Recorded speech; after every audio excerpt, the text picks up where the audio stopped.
Excellencies, ladies and gentlemen, dear colleagues and viewers watching us online, on behalf of the International Affairs Subcommittee of Bangladesh Awami League, we would like to welcome you to this special webinar on 15th August, National Mourning Day of Bangladesh, and of course the tragic month of August, which has seen events like the tragic attack of the 21st August 2004. At the outset, on behalf of the International Affairs Subcommittee, we would like to pay our deepest respect to the greatest Bengali of all time, the father of the nation, Bangabandhu Sheikh Mujibur Rahman, and all the other victims of 15th August 1975.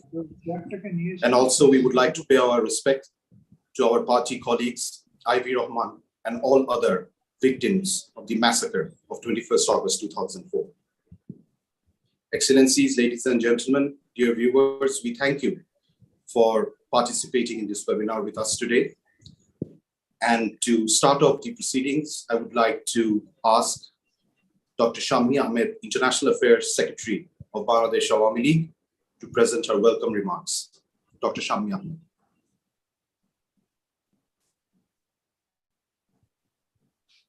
Thank you, Farhad.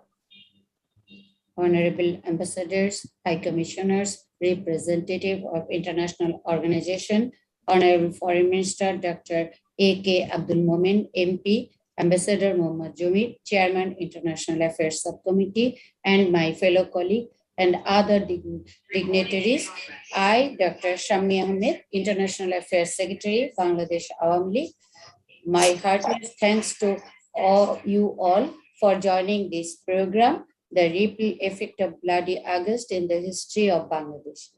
The grenade attack of 21st August 2004 was a result dirty conspiracy of the same corner who committed the brutal killing of Dark Night, August 15, 1975. August 15 was not only a story of the heinous acts against a family, but against the nation Bangladesh. When we think about Bangabandhu as a leader, we think of him as the visionary leader who taught us that freedom is not only a distant dream, but a possibility. Bangabandhu was working hard with strong motivation and devotion, pushing forward the war-ravaged country. Unfortunately, due to his untimely assassination, the whole country was stunned and stalled from all kind of progress. However, if we look closely, it is his fundamental and ideologies, socialism, secularism, nationalism, and democracy that still to these days provides the guiding light of our development. Even the basis of our foreign policy of friendship to all, malice to none, stemmed from his belief.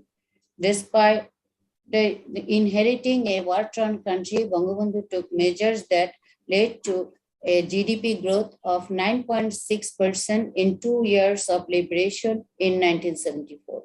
Then the engineered famine hit, which can be laid down to the elaborate international plot to assassinate not only the father of the nation, but to plunge war-torn Bangladesh into further sufferings.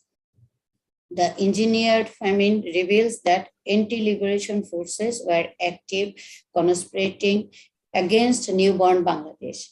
After killing of Bangabandhu, Bangladesh was ruled by the army group associated with the conspiracy of killing Bangabandhu.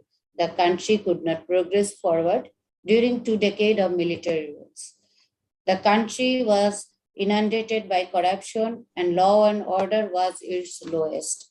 And the government supported religious extremism. Bangladesh hobbled around a GDP growth rate of 2 to 3%. BNP, the party of General Ziaur Rahman, fostered and promoted religious extremism and militancy. With their able allies in the Jamaat-e-Islami, they encouraged radicalism and ushered in a period of widespread corruption and radical extremism, shifting away from one of the core principles of secularism set by Bangabandhu. During their rule of 2001 to 2006, they carried mass murder of Awami League leaders. The BNP government involved in conspiracy to assassinate the daughter of Bangabandhu, our current Prime Minister Sheikh Hasina, on August 21st, 2004 grenade attack. One of the 19 assassination attempts to our party chief. This attack left 24 dead and more than 300 injured. The reign of terror continued by the series of bombing on August 17, 2005, carried out by extremists when around 500 bomb explosion occurred at 300 locations in 63 out of the 64 districts of Bangladesh. Yes. Bangladesh is marching ahead under the able and astute leadership of the Honorable Prime Minister and Party President Sheikh Hasina MP. Bangladesh is now called New Tiger of Asia due to commendable progress achieved in socio-economical and geopolitical fronts over the last few years during the tenure of Awami League-led government led by Sheikh Hasina, Honorable MP. There is a lot to learn from our history. In spite of all the impediments created by the anti-liberation force, due to strong determination of the people of this country, their hard work, devotion, motivation, and love for Bangladesh, led by our Prime Minister Sheikh Hasina, Bangladesh has achieved a good progress in all sectors of development. We should not forget that it is a start of beginning of our journey towards progress, and we have few more miles to run to reach our targeted goals. Finally, I would like to remember and pay respect to those killed during 15th August 1975 and 21st August 2004. Thank you all again to joining us today. Thank you all. Joy Bangla, Joy Bangabandhu, Joy Sheikh Hasina, long live Bangladesh. Thank you all. Thank you, Dr. Shami Ahmed, International Affairs Secretary of Bangladesh Awami League, for her welcome remarks. Ladies and gentlemen, before we move on, I would like to briefly give the floor to Ambassador Mohammed Samir, Chairman of the International Affairs Subcommittee, to welcome you all. Thank you, Barrister Farhan, and also Dr. Shami for having organized this wonderful discussion. It is indeed a great honor for all of us to have all those present in the meeting and to be able to share our views with them, not only about the 15th of August and the 21st of August, but about the whole month of August, which has very dire connotations through which the country has had to pass for the last 46 years. I look forward to hearing from all of you, your views, and then subsequently, in my concluding remarks, I'll have the honor of addressing some of the issues, both in terms of sociometric as well as legal implications and connotations and denotations. Thank you very much, Barrister Farhan. Thank you, sir. We would now like to request the Honorable Foreign Minister, Dr. A.K. Abdul Momen MP, who is the chief guest of our webinar today, to present his speech.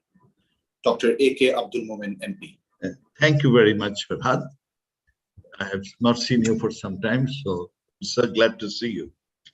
I'm very pleased to be invited to attend this special event in this month of August, the morning month.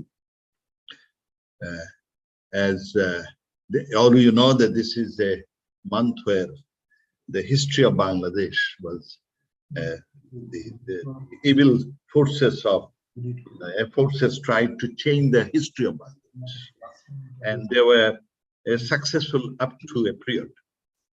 On 15th August, they killed our father of the nation, Bangabandhu Sheikh Mujibur Rahman, plus his whole family members, totaling 18 of them, including Bangabandha, Fazilullah Mujib, his 3 sons, and their, the 2 sons' wife and others.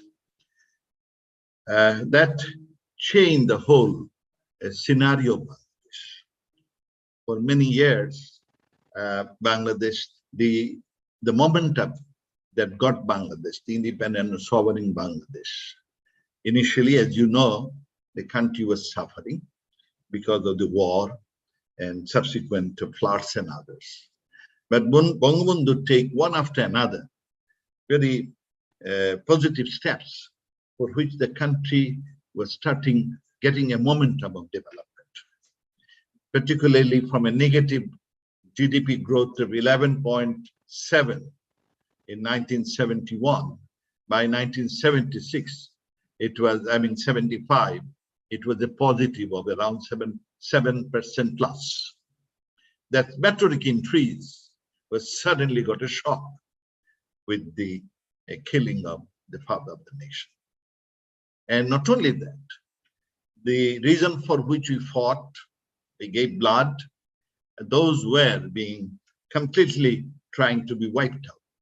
The concept of Shadinata Chetana, Bangladesher Chetana, those were being, tried to be completely washed out. And again, in this month of August, we see that on the 21st of August 2004, the same forces tried to eliminate the leadership of Awami League, including our leader Sheikh Hasina. The basic objective is to create a pseudo-Pakistan by eliminating all the progressive people of Bangladesh. Thanks God, Sheikh Hasina survived. Thanks God, the people of the country rose to the occasion and voted overwhelmingly in 1996, almost after 21 years after the killing, the Awami League party, the party that brought independence of Bangladesh. So this month of August is a very sad month for Bangladesh because one after another a heinous event happened in the month of August. So I'm very pleased that you are organizing a special event, and topic is ripple effects of bloody August in the history of Bangladesh. As we see, Bangladesh, first I would like to pay my deepest homage to Bangabandhu and his family members and those who sacrificed their lives for the independence of Bangladesh, and also those who were killed in many places owing to as they stood for Bangladesh and its values. Bangladesh was created when the East Pakistan were deprived of their rightful share, justice was ignored, the voice of the people was ignored. I would like to let you know that in 1970 election, out of the total votes in Pakistan parliament, there were 300 seats in the Pakistan parliament. Out of them, 169, out of the 167 was won by Awami League. And around 81 plus 5, 86 was won by the second largest party, which is the People's Party of Zulfikar Ali Bhutto, West Pakistan. And subsequently, in the provincial election of East Pakistan, out of 300 seats, Awami League got 288 seats. In the whole of Pakistan, there are 300 seats normal, plus another 13 for women seats. And out of them, 54%, the electorals, they were the Awami Leaguers. And the People's Party won only 27% of the votes in the parliament, only 27. And 54 is Awami League, double of the People's Party. Secondly, there are many smaller parties, plus independent. And there were 16 independent. There was 6 NAP that supported Bangabandhu. There were Council Muslim League, Convention Muslim League, Qayyum Muslim League. They two all together around 18. Then Pakistan Democratic Party, they had one, but they supported Bangabandhu. And of course, there was Jamaat-e-Islami 4 and the Jamaat-e-Ulama 7. Now, as you look at it, almost rather 12%, the parliamentarians supported Bangabandhu. That means 65% people of the elected people supported Bangabandhu. But unfortunately, in connivance with the People's Hard Party, the Pakistani military junta ignored the voice of the public, the voice of the people, denied democracy to play, and therefore they cancelled the sitting of the parliament on the 3rd of March 1971. And afterwards, you know the whole story. Bangabandhu declared in his 7th speech, give a roadmap of independence of Bangladesh. It was a historic speech. It gave a signal to all of us that it is time for you to fight for your independence. At the same time, putting some conditions, he gave the Pakistani leadership the last chance to honor the voice of the people. Unfortunately, Pakistani leadership ignored again and messed up the whole. Now, now, after the killing of Bangabandhu on this 15th of August 1975, what happened? The values and principles on which Bangladesh was established, those were shattered. The concept of democracy to the new government after 1975 was unknown. They had elections only by, yes or no. There was only one candidate, and either you say yes or no. And basically, he got 98% vote for the yes. There was only one general who ran for. The whole principles of multi-party democracy, the values of democracy, rights of people, those were totally ignored. At the same time, and ignored for a long period of almost 21 years. And the result is the growth of Bangladesh, the way there was a momentum, that momentum suddenly stopped. I did a study for the period 1975 to 2005, during that period. 1975 to 1991, this is a period when there were, bureaucratic, technocratic, civil, military, oligarchic governments. During that period, the growth rate of the country was on an average was only 3.2%. 3.2%. During this 15 years period, under the so-called, under the technocratic, bureaucratic, military governments, the growth rate was around, on average, 3.2%. Now compare this with the current period. Let's say from 2009 to 2020. If you compare them, it is a surprise.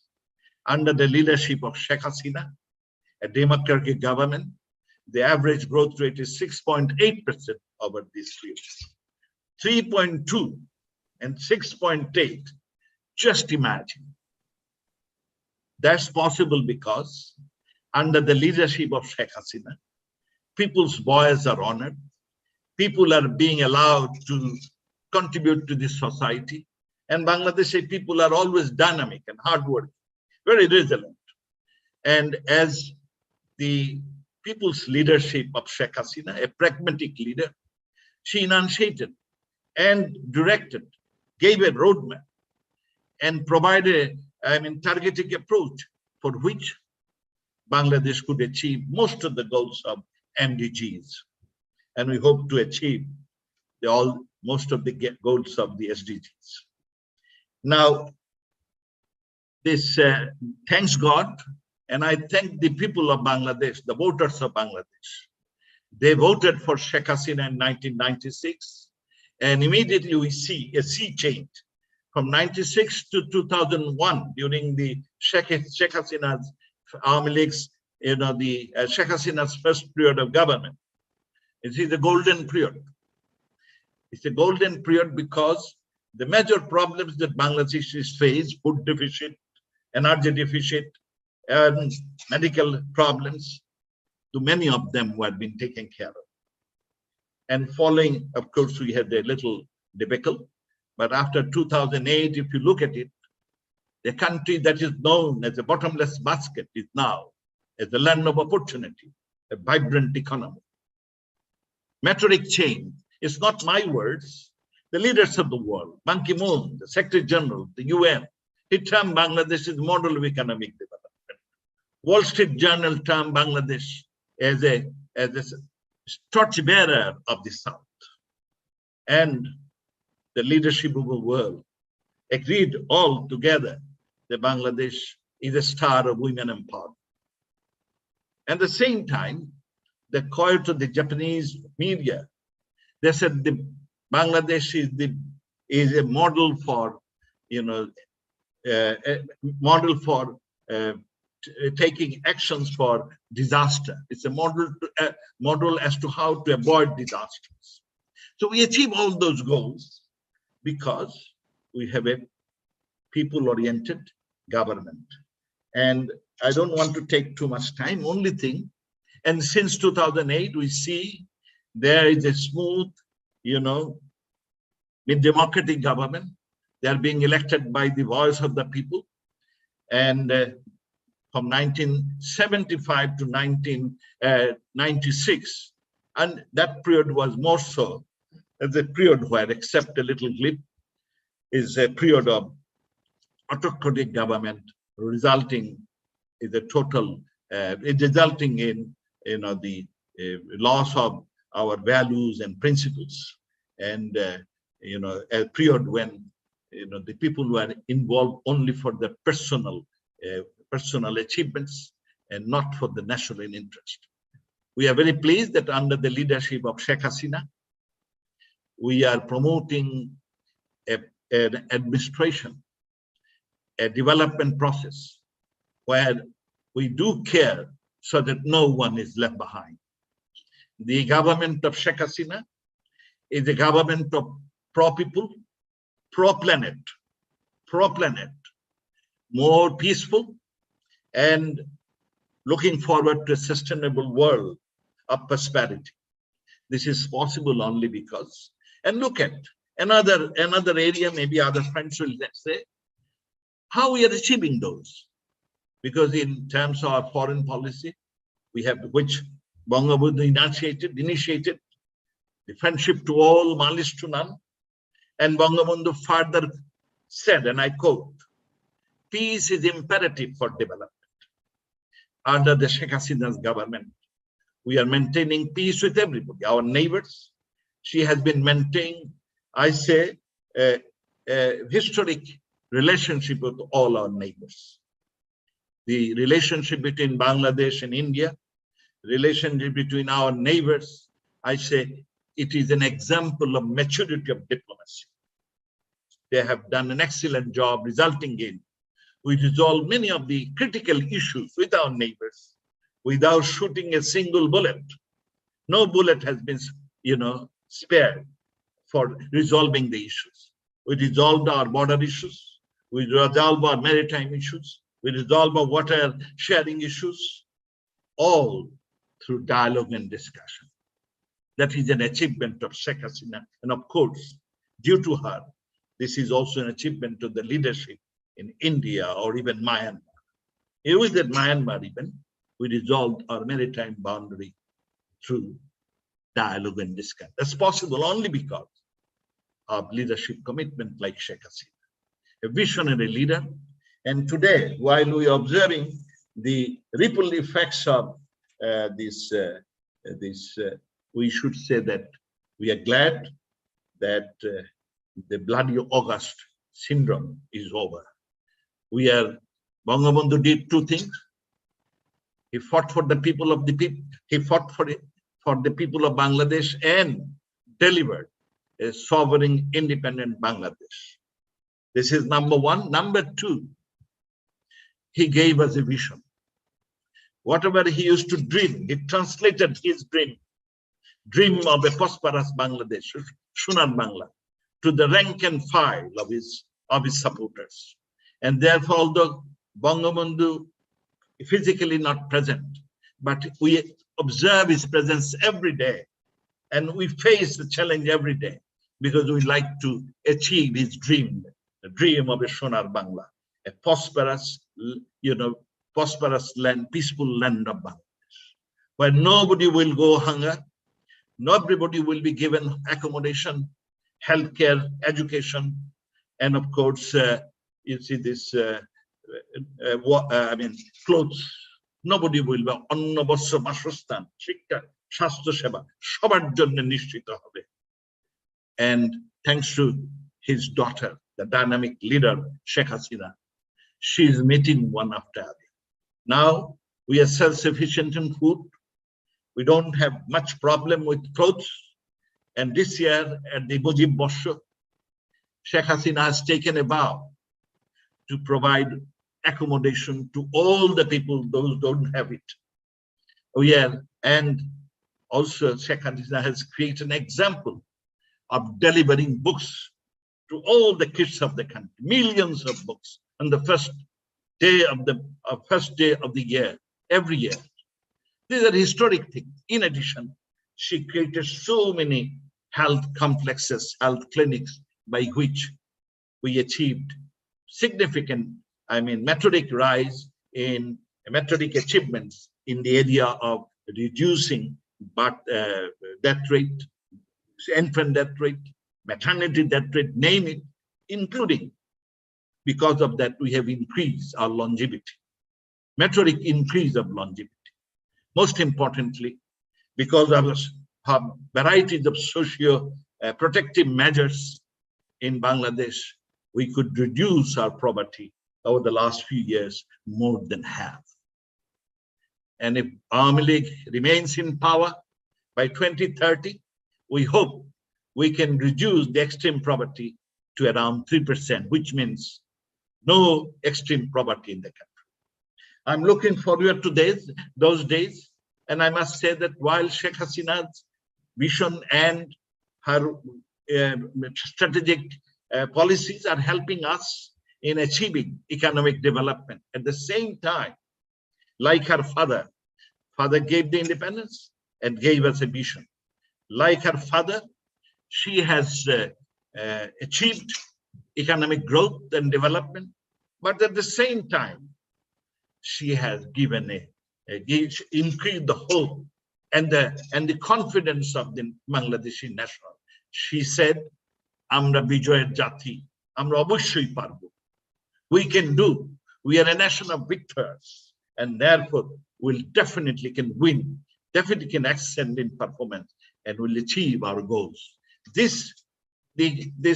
confidence that she has given to the people of Bangladesh, particularly our new generation, I'm looking forward to that, to achieve all the goals that we have set for ourselves. Thank you very much for giving me a chance to speak, and I wish you all good luck. Joy Bangla, Joy Bangabandhu. Thank you, Dr. A.K. Abdul Momen MP, Honorable Foreign Minister. Very informative and with the right amount of optimism infused in it. It's always a pleasure listening to our Honorable Foreign Minister. Sir, now we go to that part of our program that is the most important for us. The reason why you have joined with us today, we want to hear your thoughts on the father of the nation as well as any other relevant topics. And to start off, we have been asked beforehand, this person has already expressed his interest. I would like to invite the Ambassador of China to Bangladesh, His Excellency Li Jiming, to present his speech. Okay, thank you. Excellency Li Jiming. Hello, can you hear me? Yes. Okay.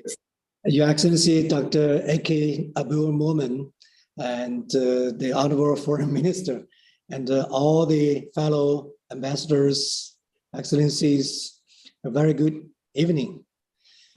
It is my great honor to have this opportunity this evening here in this very special event.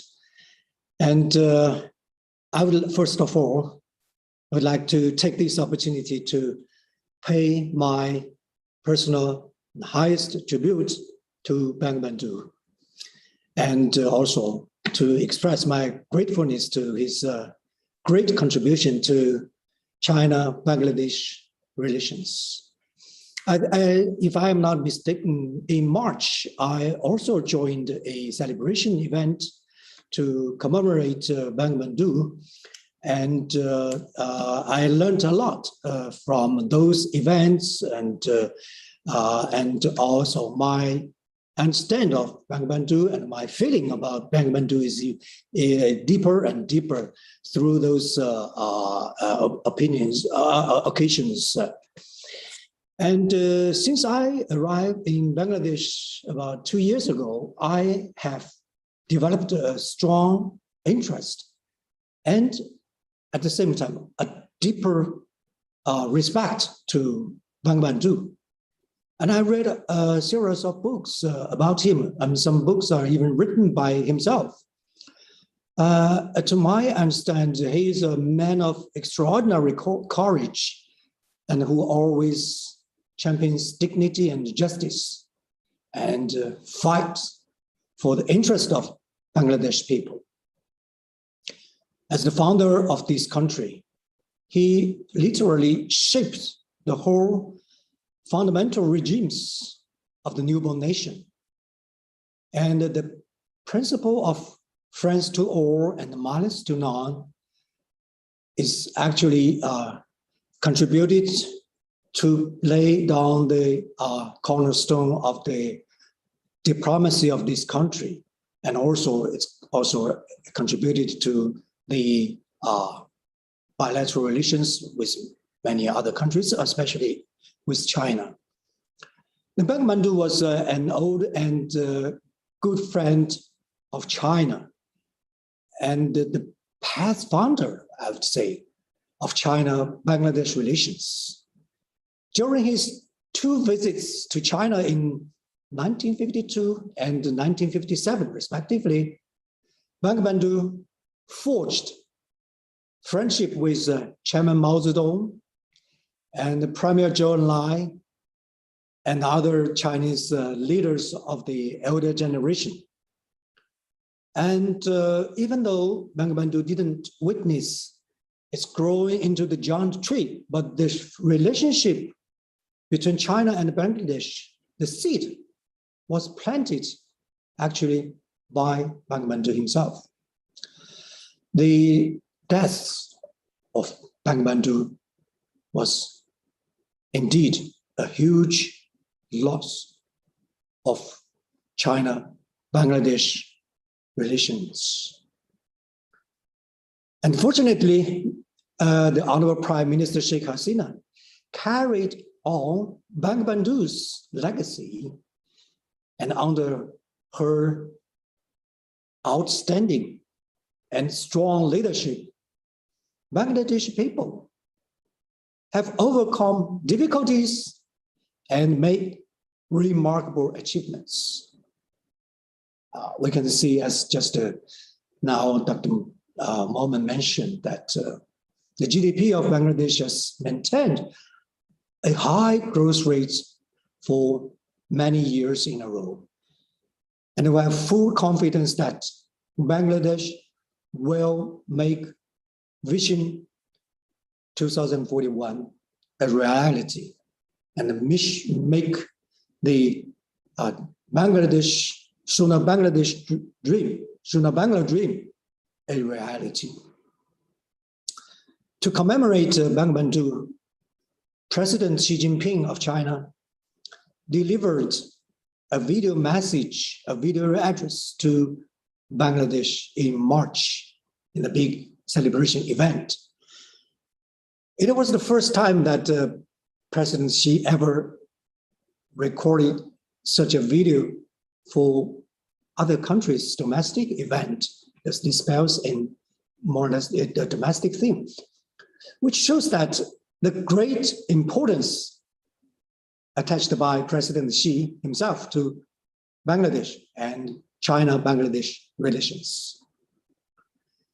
As President Xi said in the video, that Bangabandhu is still fondly remembered by the people of Bangladesh because he devoted his whole life to his country and to his people.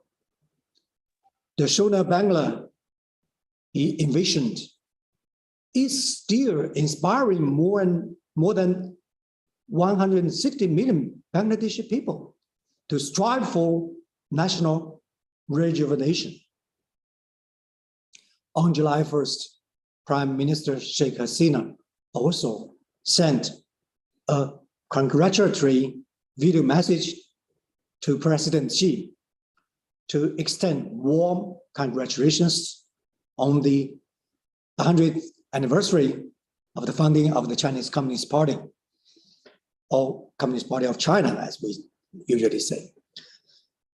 China and Bangladesh have also been supporting each other and working together to overcome difficulties, especially since the outbreak of the pandemic. And even faced by the pandemic unseen in a century, we achieved important outcomes on anti-pandemic cooperation. And here I would say that the Chinese people are very grateful and will never forget that the Bangladesh government and the Bangladesh people and civil societies of the country donated large number of medical materials badly needed at that time to China at the early phase of the pandemic.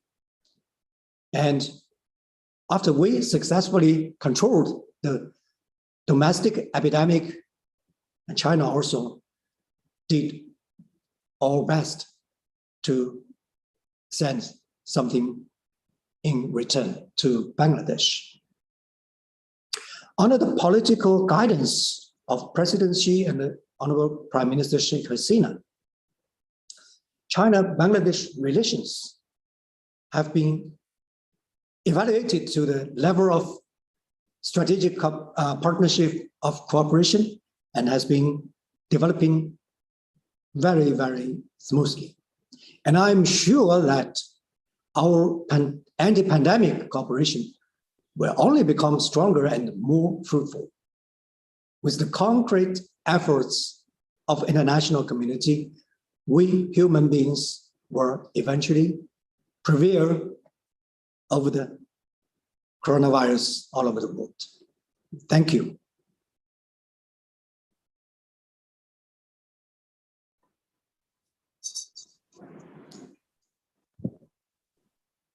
Thank you, Your Excellency, Li Jiming, the Ambassador of the People's Republic of China to Bangladesh. And of course, we would like to thank you on behalf of the committee as well, because you are always present in our events and always encouraging us with your active participation.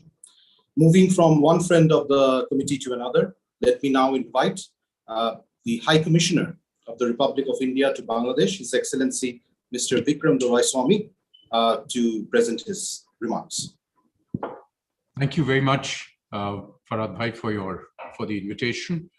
Thank you, Your Excellency, Mr. Minister, for your presence, your distinguished presence, and as always, your very evocative and learned remarks.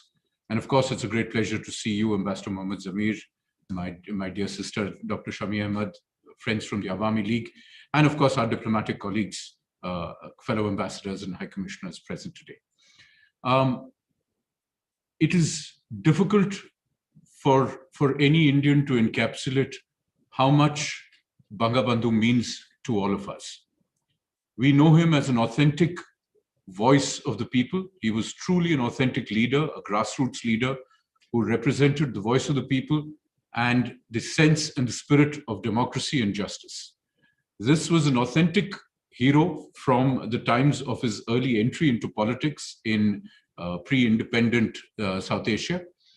This was a man whose journey is searingly and honestly set out in his wonderful and unfortunately incomplete autobiography. You can see his transition and the growth of his political and social understanding in that book. And it is described in the most honest prose that you could possibly imagine, including his recognition of the larger values and the larger spirit of Bengali identity, which led him to, for instance, express in direct terms the significance of accepting and including everybody as part of one country. This is a man who was willing to take every indignity and oppression thrown at him. This was a man who was willing to sacrifice family for the sake of the larger family, for the family of his people. And this is a man who led Bangladesh to truly a people's war, a people's victory, and the establishment of a nation centered around an inclusive and remarkable national identity. This is a man who deserved to have seen the success of his country. And tragically, this is a man who was taken away from us by the very forces whom he fought all his life. It is a tragedy of history that a man who believed rightly that he had come to represent the feelings of a nation and the sense and sensibility of his people could not bring himself to understand the more base emotions of jealousy and envy that his greatness could not, he could not see the lesser character of people who were threatened by him. He was a man who spoke of reconciliation, who spoke of inclusion, of bringing everybody back, of treating everybody who lived in this country as one, and forgiving and forgetting. Forgiving all the oppression and humiliation and insults that were heaped upon the Bangladeshi people, and finding ways to move beyond. This is the spirit of a true statesman. Tragically, unfortunately, not everybody has that level of greatness and that level of sacrifice. And it is a reality of history that in this very month, 46 years ago, the very forces whom he had thought were defeated and were willing to reconcile showed that they hadn't. And they not only took him away from the world, but they also took away his family. It takes a particular brutality to kill a 10-year-old child purely with the intention of trying to finish the lineage of a great man. And it is also a fact that the spirit of Bangladesh proved to be greater than that. It is a fact that Bangladesh has been able to come back despite all of these efforts to pull Bangladesh back into a negative direction, the very direction that it had sought to leave. And it is a sign of his greatness that Bangabandhu is not only the father of the nation of Bangladesh, but is legitimately seen by the people of India as a people's hero. We have, of course, as you know, those of you who've traveled to India, and that's many of our friends in the Bangladesh side, not only in Kolkata, but also in Delhi, we have major arterial roads named after Bangabandhu. I think he's probably the only non-Indian leader who has more than one road named after him. We have, of course, the first ever Bangabandhu chair established at Delhi University. This is the first chair that the government of India has established on a foreign country on its own money in India. And as we saw this year in March, in the celebration of Mujib Barsho, our Prime Minister made it a point to visit Bangladesh for his second state visit. Despite the COVID pandemic in India and elsewhere, including in our own home in Bangladesh, that has been his only foreign visit since the COVID pandemic broke out last year. It's a sign of the importance that we in India have attached and will always attach to Bangladesh, to the spirit of Bangladesh, and to what Bangabandhu represents. And I'd say that is also reflected in the first ever award posthumously of the Mahatma Gandhi Peace Prize to Bangabandhu for the year 2020. We see these as but small tokens of our recognition of a man whom we are proud to recognize as an Indian, as a hero for the Indian people, and as the father of the modern nation of Bangladesh. We are proud to see him as a leader from our region, and as a man who put the spirit of a nation on the global map. To the final point that I'd like to make about the spirit of August and its ripple effects, we know that those who seek to undermine and take back the direction that Bangladesh has taken to create a retrograde effect in the politics of Bangladesh have been active and will remain active, primarily because they are threatened by the success of Bangladesh. We know that Bangladesh as a nation and as a people stands above that. And the success of Bangladesh, as so ably recounted by the distinguished foreign minister, are the best antidote to any such efforts. The month of August has been a difficult month in Bangladesh. It has had its own share of tragedies in our larger sub-region, but we also should see from tragedy comes hope. Bangladesh's hope will always be there as long as it is on the positive trajectory set out by Bangabandhu. And in that journey, we, your neighbors, civilizational partners, and of course, people with whom you share everything from land borders to water borders to rivers and mountains, will always stand with you. August or no August. Thank you very much, Your Excellency, Mr. Minister, and thank you to our friends at the Awami League International Affairs Subcommittee for this meaningful and momentous event. Thank you, Your Excellency. Always a pleasure listening to you. I would now like to welcome His Excellency Dr. Banshidhar Mishra, the Ambassador of Nepal to Bangladesh, to present his remarks. Mr. Banshidhar Mishra. Thank you very much, Mr. Farhad. Muhammad Jamid sir, Chairman of International Subcommittee, International Affairs Subcommittee of Awami League, Madam Shami Ahmad, Excellencies, and Honorable Foreign Minister, today's chief guest, A.K. Abdul Momen sir, all the distinguished participants.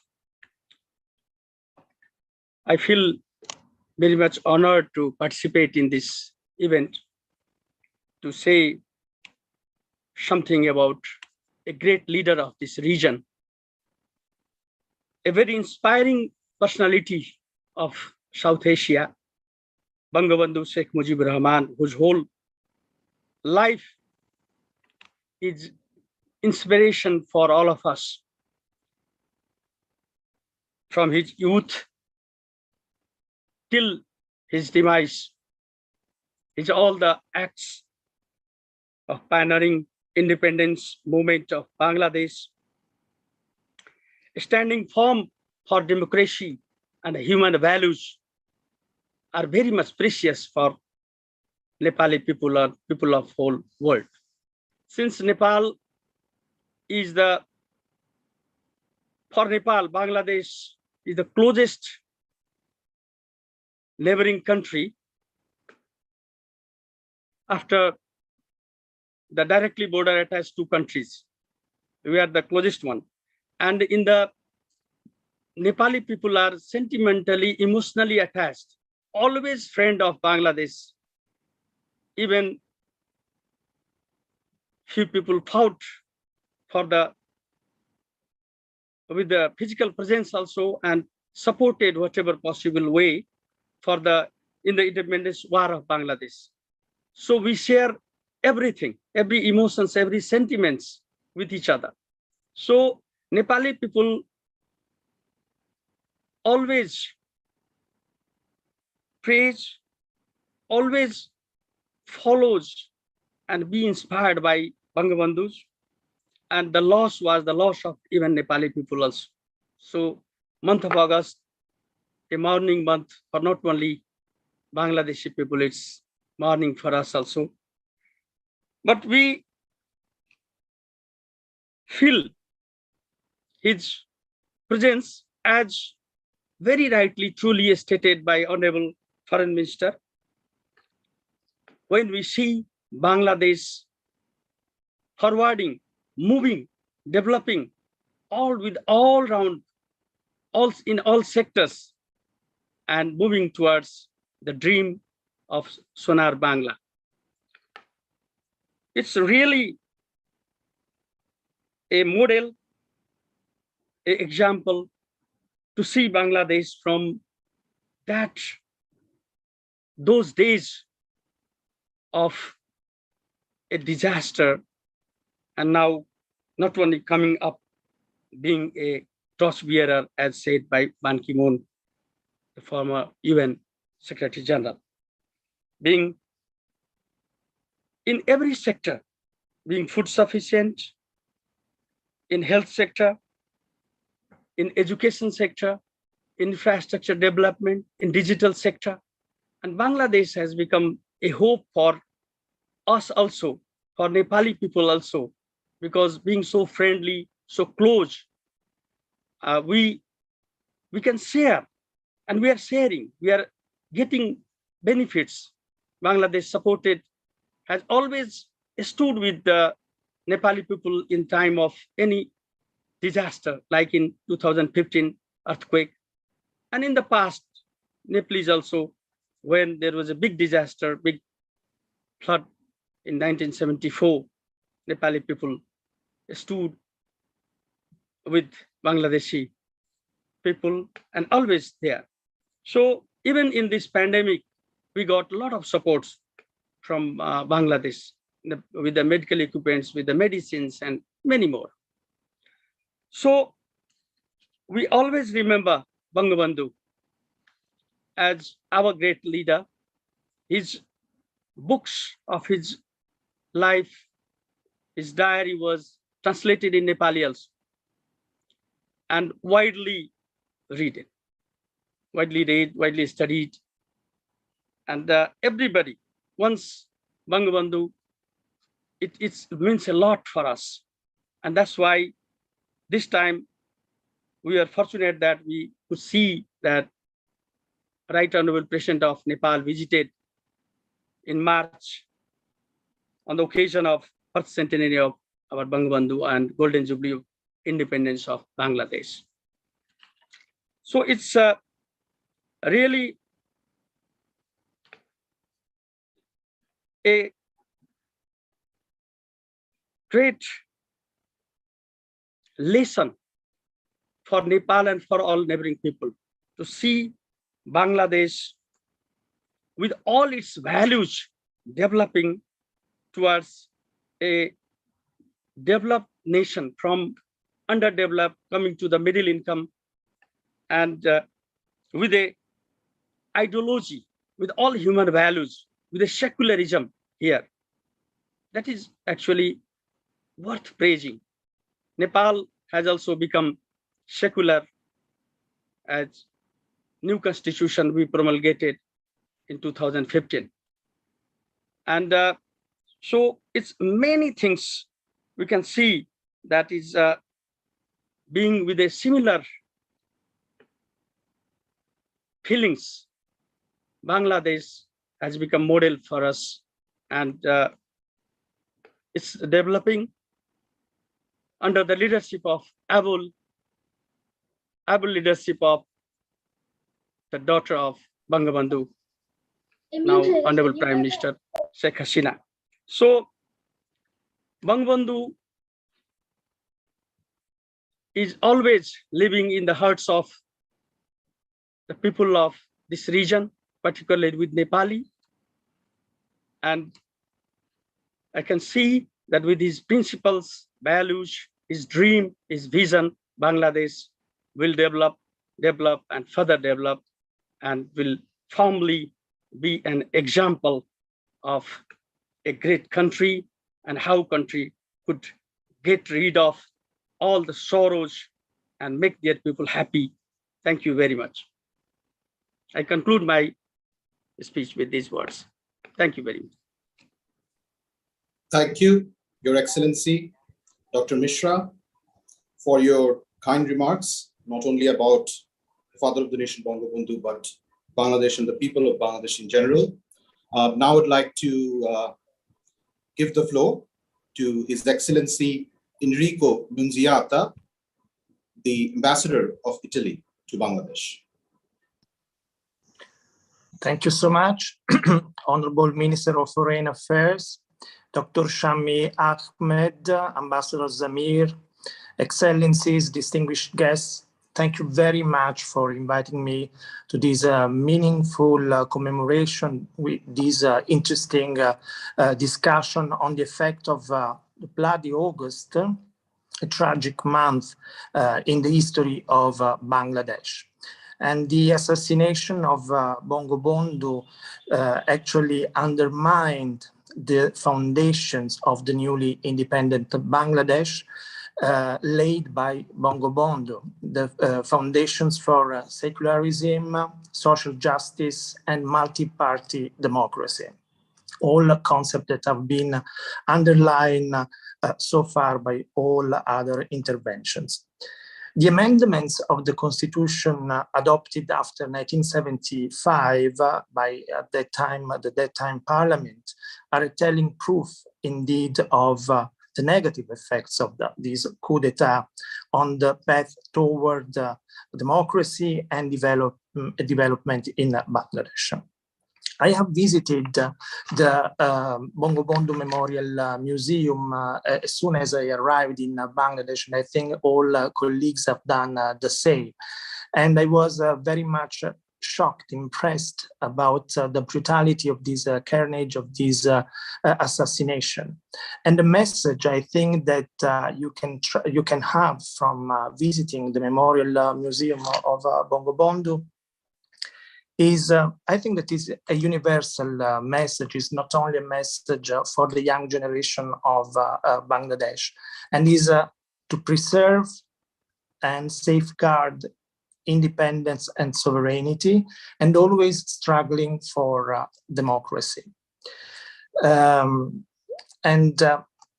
With the leadership of Sheikh Hasina, of course, the Prime Minister, the Honorable Prime Minister Sheikh Hasina, a lot have been achieved toward democracy and the development of Bangladesh. Of course, a lot of remain also to achieve. There are ambitious goals to be achieved. And for that, the country needs national unity. That national unity that was jeopardized by the coup d'etat in 1955. And it needs, of course, shared values, a common vision that is the Shunar Bangla. And these shared values that I mentioned must be based on social justice, rule of law, secularism, and of course, multi-party democracy, that are all the values that were at the basis of the newly independent Bangladesh, laid by Bongo Bondu. And I conclude by saying that Italy, within the already existing excellent relationship with Bangladesh, is committed to support the achievement of all development goals of Bangladesh, as has been already stated also during the visit of the Honorable Prime Minister Sheikh Hasina in Italy in February 2020. So with these words, I would like to first of all thank again for inviting me to this discussion, and my best wishes to all further achievements in terms of development and path and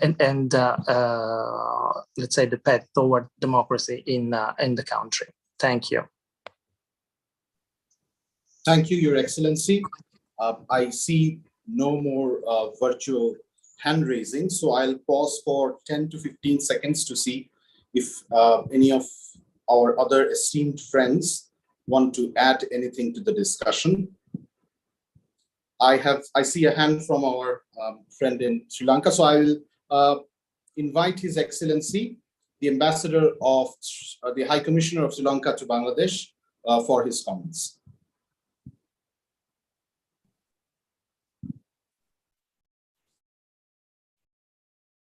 Thank you.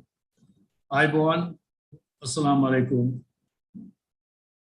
I want to touch base with this wonderful discussion we are having now.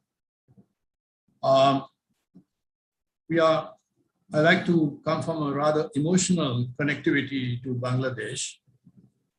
My first experience was in 1971 when I was an undergraduate at Delhi University.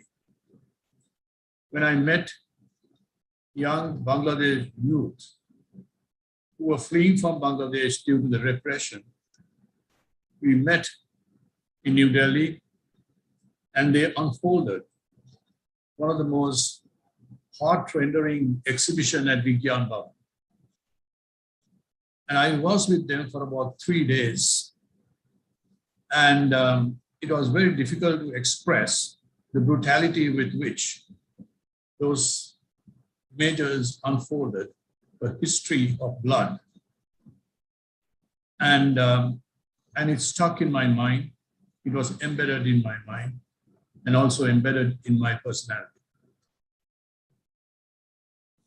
And this is nothing new for Sri Lankan because Bangladesh has been in our spirit, in our history, of our culture, always. For over 2,500 years, in our legends, in our chronicles, in our folklore, all the way coming down to Tagore's music, which influenced my country. We had that thread of connectivity that went through history. I was deeply touched when I came back to Bangladesh after 1971 as High Commissioner. To me, it was a kind of a pilgrimage. And I'm looking forward to to immerse myself in this culture. And I know this will happen as the pandemic will go down. When I was speaking just a few days back, on the day of mourning, I think I spoke some of these very words, that blood, in a way, symbolizes a lot of things. It could be taken in a negative way, it could be taken a positive way. The very event itself symbolizes the birth of Bangladesh to a new epoch. It was painful, no doubt. But if you juxtaposition that with what you have achieved all the way down the road, it is amazing. As much as we witness the negative tragedy, then you find the situation, the dialectics of it, the joy. And we have the word, joy Bangla. Now this, in a way, is also presents the success. It is not a mere rhetoric or a polemic we are talking about that success. You had to go through these tragedies. And I relate to this because my own country went through tragedies. These tragedies were, we had the tsunamis as much as you had various natural disasters. You had terrorism. You had coup d'etats. We experienced all that. But both countries had the resilience to rise above that carnage, that disaster, that blood. And we stand strong. We stand as brothers in the larger family of the South. And this is the success and the strength with which I think this wonderful human being, the humanist. In our culture, we say you must revere those who must be respected and revered. And this is exactly what Sheikh Mujibur Rahman plays in history. What has been written in history and what will be perpetuated in history will always remain. And in this context, I wish to talk about, I wish to place on track what we achieved as brothers. And that brethren, we have reached out. And every time I read those volumes of the prison notebooks or his own memoirs, and I was very, very thankful to the Honorable Prime Minister for gifting those books to me, what she has autographed. And that itself I've been a historian. I know how those landmarks of history provides the roadmap for a country. And you all have achieved that roadmap. You all have traveled along that roadmap. Even if you fall, you get up. And that is the strength of a country, what he inculcated into you, the strength this wonderful man gifted to your country. And this is why we always see our association with Bangladesh, how much it has inspired us. On the one hand, we are looking at new vistas of our friendship with Bangladesh, in your success story to become partners in their success.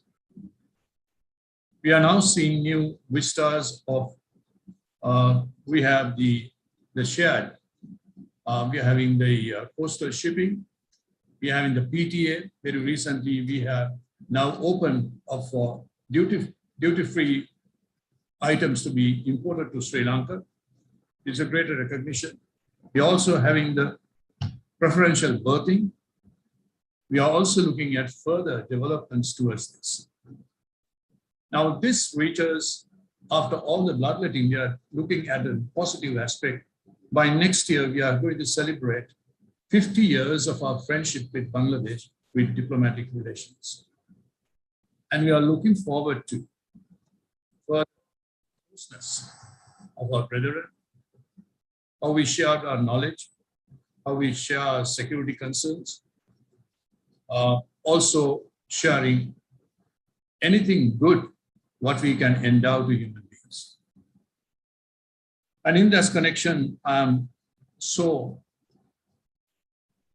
positively, I think I share these very words what Emperor Ashoka read, inscribed in his inscription as Save Munisa Praja Mama, all subjects are my children. This was exactly what Bangabandhu endowed to your nation. And with that, I like also same words into heaven of freedom, my father, let my country awake. In Father's own words. And from Sri Lanka, we reach out to you, our brothers and sisters, for greater heights you all will achieve with the road paved through Bangabandhu and his wonderful daughter, Sheikh Hasina. Honorable Minister and President of the International Committee, my friends, my colleagues as ambassadors, thank you very much for your gift. Thank you, Your Excellency, Professor Sudarshan Senaviratne, the High Commissioner of Sri Lanka to Bangladesh. Do we have any other volunteers who want to add anything to the discussion? If not, then I will now ask the chairman. I'll still give a 5-second pause to just make sure that I'm not missing anyone who may have raised his or her hands. All right, then. I would now like to ask the chairman of the International Affairs Subcommittee of Bangladesh Awami League, Ambassador Mohammad Zamir, to present his closing remarks. Can you hear me, Farhan? Yes, sir, loud and clear. Yes, we do. Well, thank you very much. I have been listening to the comments made by the Honorable High Commissioners, and I must admit it was very kind of them to find time to come and participate and to tell us their views on Bangabandhu. For me, personally, August is a very painful month because I first met Bangabandhu in 1958, and since then it continued like that. And subsequently, when he came out of internment from Pakistan and arrived in London on 8th of January 1972, my wife and myself, we were in London in the Claridge's Hotel to receive him, because I had sought political asylum there. Before that, I was posted in Cairo. And then he said, "Tu chole aaye, you come over."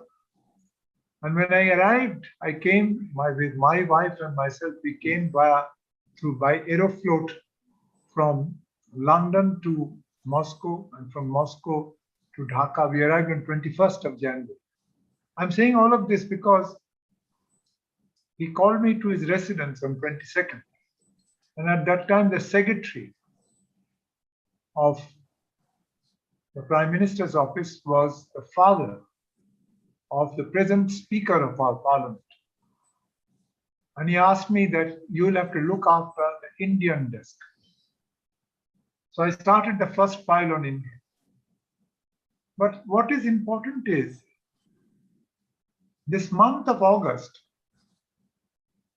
it starts off with the celebration of the birthday on 5th of August of Sheikh Kamal, the eldest son of Bangabandhu. And on the 8th of August is the birthday of his lady wife, Vikram Nisa. And then on 15th August, all this happened.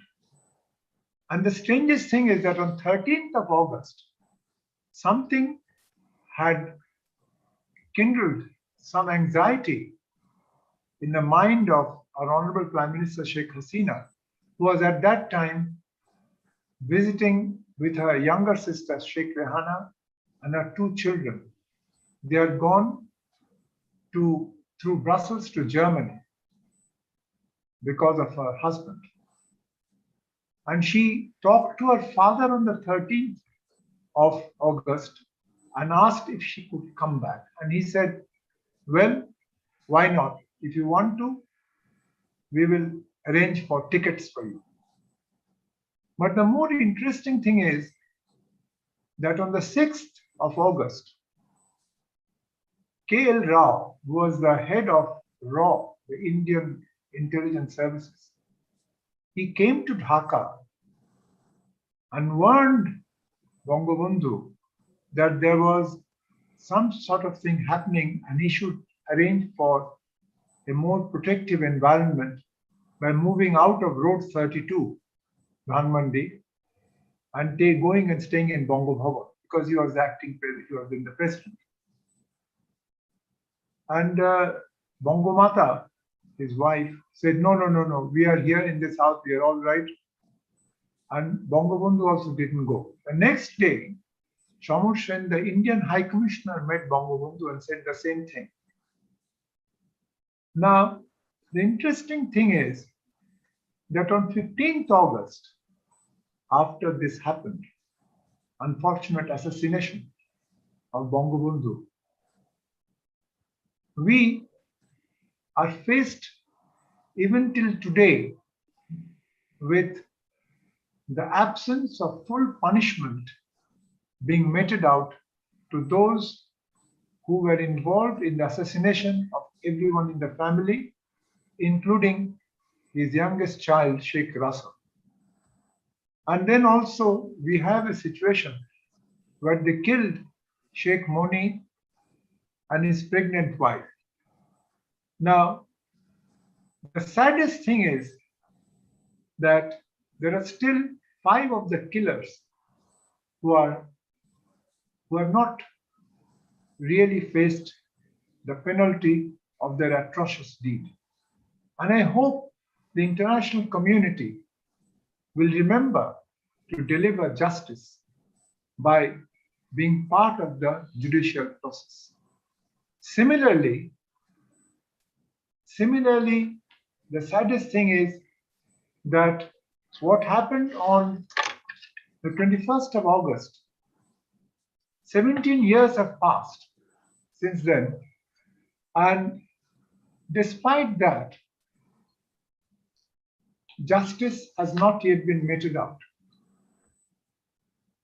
Many died.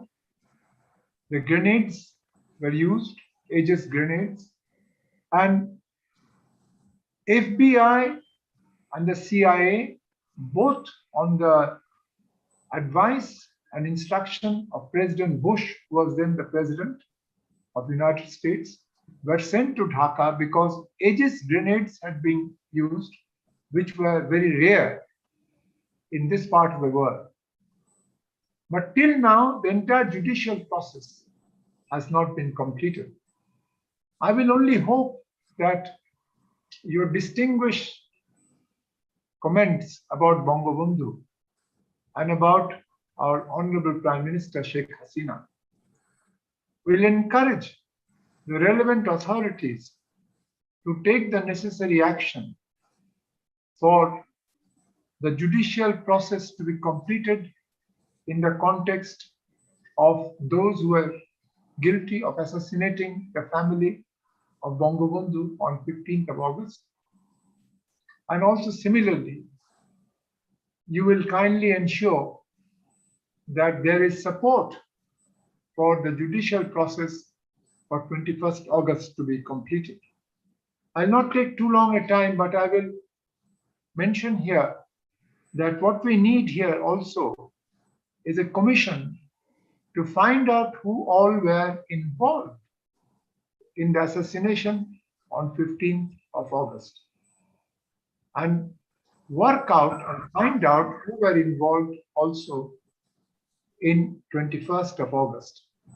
And those who were involved, a commission will probably be set up to ensure that they are identified and necessary actions are taken about them. I'll end with a small poem which I wrote on 15th of August, which has been translated into 43 languages and it has been published all over the world. Seeking the easy companionship of hypocrisy and hate, in 1 hour that night, when justice slept, and so did the saints, butchers roamed the streets of Dhaka. They swept aside innocence, their eyes showing as much charity as glass. Their assault was brief, their savagery laying waste to trust. They faced no obstacle in their mind to the fact that they killed their own kind. The voice of liberty was snuffed out by the very men trained to save rather than maim. Now, gentlemen, and ladies and gentlemen, I take this opportunity of thanking all of you and Barrister Farhad and Dr. Shammi and Honorable Foreign Minister for participating. And we hope that in the future, if you have questions, please do not hesitate to ask us and we'll try to give you answers as positive as we can. Thank you very much, sir. Thank you, Ambassador Mohammad Zamir, International Affairs Secretary, Subcommittee's Chairman and former diplomat. Ladies and gentlemen, Excellencies, protocol dictates that I end here, but there was an error on my part. I missed seeing a hand of one of our esteemed friends, and we believe that this particular discussion is designed so that you can express your feelings and your thoughts with us. So we are ready to sacrifice protocol a bit and invite the Ambassador of the Federative Republic of Brazil to Bangladesh, His Excellency, let me see if I can get this right, João Tabajara de Oliveira, for his remarks.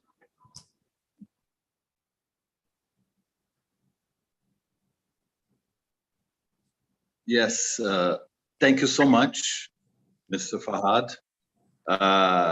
I was kind of, didn't know exactly how to raise my hand. It's my fault. But I want to share my impressions as not just as not just as an ambassador or diplomat, but as a citizen of the world. I had to come to Bangladesh to know of the marvels this country has. And then I learned so much here than maybe I learned in my years of university. It's amazing. You know, my impression is that they killed a man, but they couldn't stop him. They were unaware he was more than a man. An idea, a vision, a dream, especially a voice, an active voice against injustice, oppression, tyranny. Ironically, for his cowardly assassins, he lives on. It is amazing to see how his daughter, through her genius as a great world leader that she is,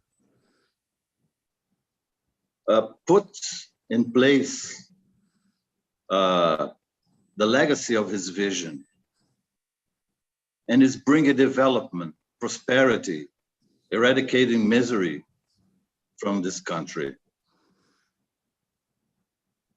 And from all things I learned here, I believe very much that both our countries have much to explore together, much to learn about each other, and develop together things that would bring even more development to our countries.